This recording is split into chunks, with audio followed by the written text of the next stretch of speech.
Assalamualaikum warahmatullahi wabarakatuh. Perkenalkan, nama saya Melly Nur Latifah dari Program Studi Pendidikan Masyarakat kelas A1 tahun angkatan 2021. Di sini, saya akan mempresentasikan mengenai relevansi Pancasila sebagai pengembangan ilmu. Relevansi Pancasila sebagai pengembangan ilmu. Relevansi yang berarti hubungan. Nah, artinya relevansi Pancasila sebagai pengembangan ilmu bisa diartikan sebagai hubungan Pancasila sebagai pengembangan ilmu. Pancasila sebagai landasan pengembangan ilmu. Pengertian Pancasila sebagai dasar nilai pengembangan ilmu dapat mengacu pada beberapa jenis pemahaman. Salah satunya adalah bahwa setiap ilmu pengetahuan dan teknologi yang dikembangkan di Indonesia haruslah tidak bertentangan dengan nilai-nilai yang terkandung dalam Pancasila. Pancasila sebagai dasar nilai pengembangan ilmu. Artinya, kelima Pancasila merupakan pegangan dan pedoman dalam pengembangan ilmu, pengetahuan, dan teknologi di Indonesia. Sedangkan ilmu, sains, atau ilmu pengetahuan adalah usaha-usaha sadar untuk menyelidiki, menemukan, dan meningkatkan pemahaman manusia dari berbagai segi kenyataan yang ada dalam alam manusia ini.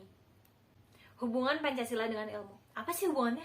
Pancasila dengan ilmu memiliki hubungan yang sangat erat karena perkembangan ilmu mengacu pada Pancasila yang dimana setiap sila-sila Pancasila memiliki tujuan untuk mengembangkan ilmu sesuai dengan ideologi Pancasila yang manfaatnya untuk mengontrol semua perkembangan agar perkembangan ilmu ini memiliki tujuan dan orientasi yang jelas. Nah, isi sila Pancasila sebagai landasan ilmu dan lengkapnya mengenai materi Pancasila sebagai landasan perkembangan ilmu bisa dilihat di video yang sudah saya unggah sebelumnya. Selanjutnya ada peranan Pancasila sebagai landasan ilmu. Di dalam hubungan Pancasila dengan ilmu, pasti Pancasila berperan untuk mendasari pengembangan ilmu ya. Nah, mari kita bahas apa saja peranan Pancasila sebagai landasan ilmu. Yang pertama, sebagai filtrasi. Pancasila berperan sebagai filtrasi masuknya ilmu pengetahuan dan teknologi dari negara lain yang tentunya mengandung budaya atau nilai asing. Pancasila memfilter dengan 5 silanya, sehingga Indonesia mampu mempertahankan ciri khas atau integritas bangsa tanpa ketinggalan zaman di era globalisasi ini. Meskipun yang kita pakai seumpama adalah ilmu atau teknologi dari Barat, tetapi hal tersebut tidak mengubah nilai moral kita menjadi mirip seperti Barat, karena kita menggunakan Pancasila dan kita harus menjaga nilai dan karakter kita sebagai warga negara Indonesia. Kemudian, yang kedua, sebagai tolak ukur. Dalam pengembangan ilmu pengetahuan dan teknologi tidak selalu bernilai positif maupun ada juga nilai negatifnya. Oleh karena itu, Pancasila di sini berperan untuk mengukur baik buruknya perkembangan iptek tersebut. Maksudnya, dengan memakai patokan baik dan buruk berupa Pancasila, kita menjadi tahu iptek yang mana saja yang baik atau buruk bagi bangsa Indonesia kita ini. Yang ketiga, sebagai alat kontrol. Perkembangan ilmu pengetahuan dan teknologi yang tidak terkontrol akan menimbulkan penyimpangan-penyimpangan yang tidak diinginkan.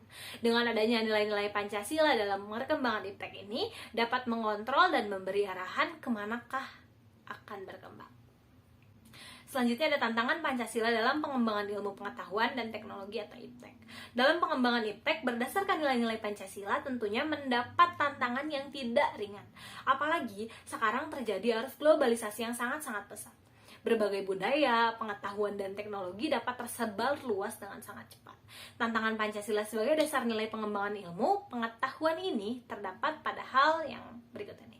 Yang pertama, perkembangan kapitalisme yang menguasai perekonomian di dunia termasuk negara Indonesia. Dalam kapitalisme dan terdapat nilai-nilai yang bertentangan dengan Pancasila ini, nilai-nilai tersebut seperti merampas, merebut, berkompetisi, bebas, dan tak ada aturan. Sedangkan di Indonesia mengandung ekonomi yang Pancasila digunakan sebagai teknik ataupun ilmu dalam perekonomian di Indonesia. Ekonomi yang di dalamnya terdapat demokrasi, asas kekeluargaan dan gotong royong, dan terdapat pengawasan dari pemerintah. Bangsa Indonesia saat ini cenderung melupakan atau bahkan tidak tahu tentang ekonomi Pancasila. Mereka cenderung menganut kapitalisme. Yang kedua, apresiasi yang lemah dalam pengembangan teknologi alternatif di Indonesia. Negara Indonesia kita ini merupakan sasaran pasar utama bagi negara-negara produsen teknologi maupun produk-produk lainnya. Sebagai contoh, ketika Dahlan Iskan menjadi menteri, beliau sangat mendukung dikembangkannya teknologi mobil listrik. Setelah mobil listrik itu telah terbuat dan diuji, mobil listrik tersebut tidak lolos uji emisi. Padahal dalam mobil listrik tidak menggunakan knalpot maupun bahan bakar minyak, sehingga tidak mungkin terdapat emisi. Jika pemerintah lebih mengapresiasi perkembangan teknologi tersebut, bisa menjadi komoditi utama dalam ekspor dan menjadi jalan alternatif pengganti mobil dengan bahan bakar minyak serta dapat mengurangi polusi juga. Kesimpulan dari materi ini adalah Pancasila merupakan titik acuan dalam pengembangan ilmu pengetahuan dan teknologi di Indonesia. Dalam persebaran iptek ke Indonesia, pastinya masih mengandung nilai-nilai budaya Barat atau nilai dari pembuat iptek tersebut yang terkadang berisikan nilai yang bertentangan atau tidak sesuai dengan nilai budaya Indonesia. Maka dari itu, hubungan Pancasila dengan ilmu tidak akan pernah lepas karena Pancasila dibutuhkan sebagai acuan agar nilai-nilai yang tidak sesuai dengan Pancasila ini dibuang, sehingga bangsa Indonesia tidak terpengaruhi dan tetap memiliki ciri khas atau identitas sebagai bangsa Indonesia. Baik, mungkin itu yang bisa saya sampaikan. Terima kasih atas perhatiannya. Mohon maaf bila banyak kesalahan. Wassalamualaikum warahmatullahi wabarakatuh.